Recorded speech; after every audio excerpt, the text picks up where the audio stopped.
DJ Lagway and the Florida Gators head to College Station to face Marcel Reed and the Texas A&M Aggies. A primetime matchup under the lights at Kyle Field. This is as good as it gets. SEC football, the Florida Gators coming off of an awesome win in the Swamp. That's what we're talking about. I got to give this team a bit of credit here. 6 sacks on Arch Manning. It felt like they got to him 10 times in that game. 7 tackles for loss. This defense was dominant, led up front by Tyreak Sapp. Now, what I love about Florida is the way they started that game, and they did not let up from the get-go. They went down the field and scored the touchdown. How did they do it? The run-pass balance. They decided, hey, we're going to give Jaden Baugh 25 carries. I don't care if we lose this game. We're going to give Jaden Baugh the carries that he needs because he's ran the football so well this season. Why not give him the football 27 times, over 100 yards against Texas? This was a defense giving up 60 yards on the ground a game, and they go out there and they put up 143 on the ground against them, or what was it, 160, something like that. It was unbelievable the way that it made, and it was only like 4.5 yards to carry. It felt like a whole lot more than that. Against Texas A&M, immediately, if you're the Aggies, you're like, okay, this is a Florida team with a bit more confidence.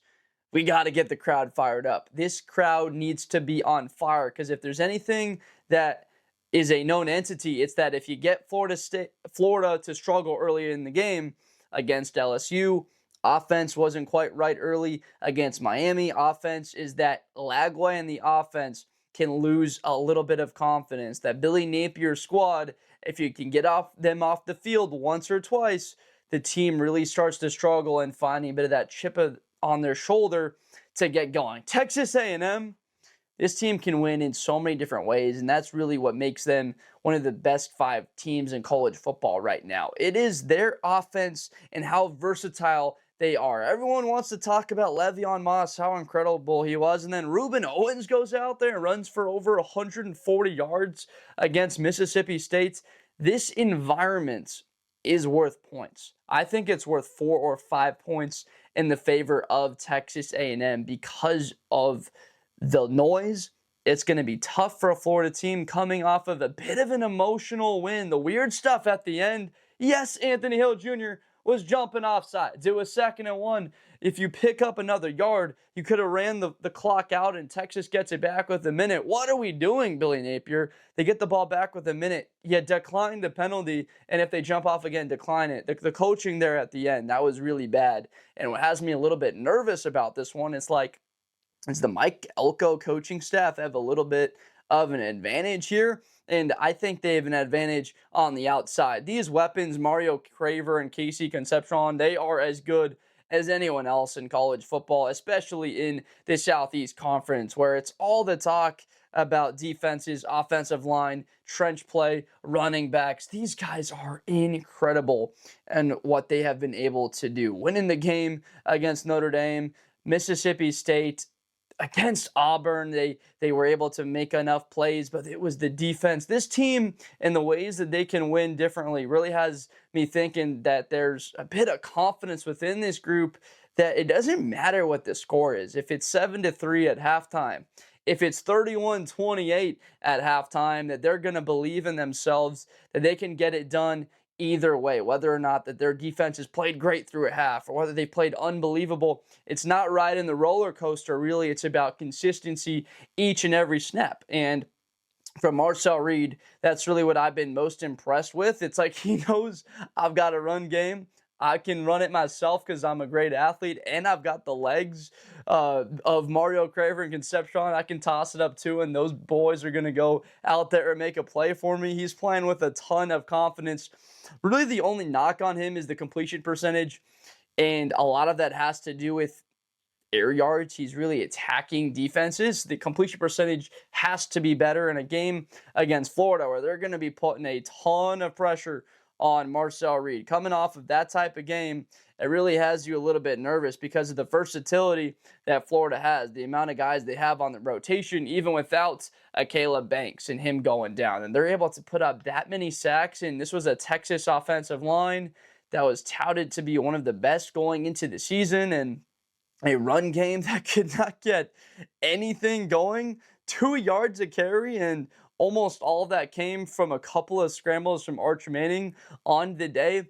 It's hard to see a guy look as uncomfortable in the pocket as Arch Manning did throughout the entire day. Now, people want to talk more about the negatives in Arch. I want to talk about the positives in Florida. Dealing with all of the adversity early in the season, 1-3, their crowd shows up in a major way. 80,000 plus Floridians going nuts. Probably a couple K Texans made it out there, and I bet there's some Florida fans heading out to College Station to catch this one. But that's what you'll love about college football, is that it's not the NFL where you might see an empty stadium in October because a team hasn't played all that great. That place filled up. Texas is in town, a top 10 program, team with natty aspirations, and you go out there and you kick their ass. Now, who do I sort of have a lean for this game? I'm going to base it really off of, to be honest, the sense of weapons. We talk about the trenches a lot. I kind of think that the trenches are a little bit of a lean on the side of Florida. I look a lot to the guys that Texas A&M lost. They have replaced it pretty well. Like, they've done a good job of replacing that production. Like Cashius Howell. Cashius Howell, are you kidding me? You want to go out there and replace a guy like Nick Scourton for your squad? He's done that already. He's been unbelievable for A&M, but I'm still thinking about a player like Shamar Turner in the middle of that defense, a run stuffer, just a high motor type of player that without him, there's still been guys filling in a great spot. But I'll give the edge to Florida. But listen to this. The weapons here, I think, truly are the best in the conference.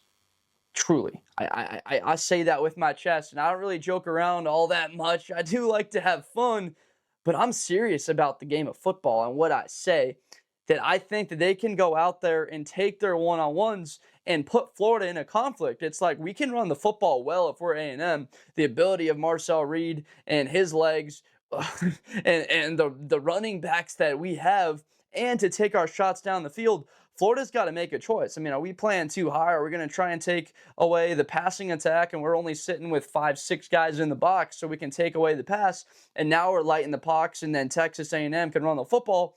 Or are we going to try and be balanced with 6 guys in the box, but we're going to play a soft cover 2 and really open up and try and be somewhat balanced? And then what does that allow for you? If you're playing cover 2 man, 2 guys over the top that try and limit the deep ball, you're playing man coverage against Marcel Reed. He is going to make your butt pay. He just is. He's that type of athlete and on the run. So there's a conflict that you're going to have to deal with if you are Florida. Frankly, that Florida doesn't have that type of arsenal is really the best word. They don't have that arsenal in their pocket to go out there and put A&M in a type of conflict. That's really got me like, man, this just doesn't stack up in a way that gets you feeling all that great. Now, there is a player, right? Dallas Wilson, right? I think I'm getting that name right. Dallas Wilson.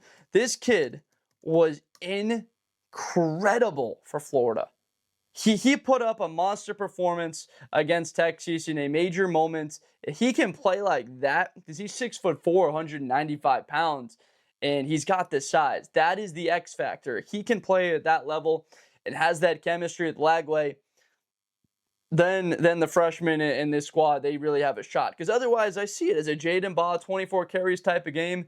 Ground and pound it. It just feels like because it's at home, A&M will be able to get off the field, maybe some pre-snaps for Florida, and they just sort of grind it out in a sense where they win this game like 28-24, which is what I think it is. That is my prediction. I think that A&M wins this game 27-23, but if Dallas Wilson has their player too, and he can be that guy like he was last week, or DJ Lagway can be a factor in the run game with his legs, unlike we've seen this year, but a bit more last year, then I'm really starting to think about Florida. But as of this stage, it's hard to pick against A&M playing at home. That offense, the attack in which they're going to come at you, I've got them 27-23. Let me know down below in the comments what you think. Does Florida come out there and get a win, get to 500 on the season, and they start thinking like, hey, this might not be so crazy about us trying to make something of the season?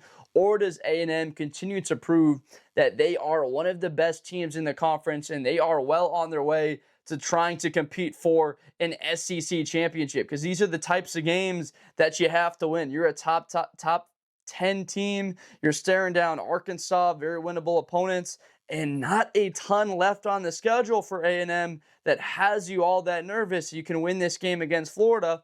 So you're starting to think a little bit about what this A&M team could be, because I talk about it all the time. You need a good quarterback, a good defense, good enough run game, and 2 outside weapons in order to go out there and win a national championship. Elite defense and those 2 weapons and a decent enough quarterback. Florida doesn't have that. Texas clearly doesn't have that. Penn State doesn't have that. Miami kind of has that. Oregon kind of has that. Ohio State has it. And A&M. A&M's got a little bit of that. So let's think about that for a second. The next time you want to talk negatively about your own A&M squad, if this game's tight and you're thinking they should be playing, but this A&M team is legit, and I think they get the win. So I appreciate you so much. Please subscribe for more football content in the future with Blitz with Blender. I make NFL and college videos every single day. I appreciate you. Thank you so much from the bottom of my heart for watching this entire video. I'm fired up for these types of SEC games. They're as good as it gets. I appreciate you. I'll see you next time. Thank you. Best player in college football. That Georgia and Ohio State game, New Year's Eve, is going to be a classic. Josh Blunder. Hi, everybody. I'm Josh Blunder. To the 40, 35, 30, Espinosa to the 20.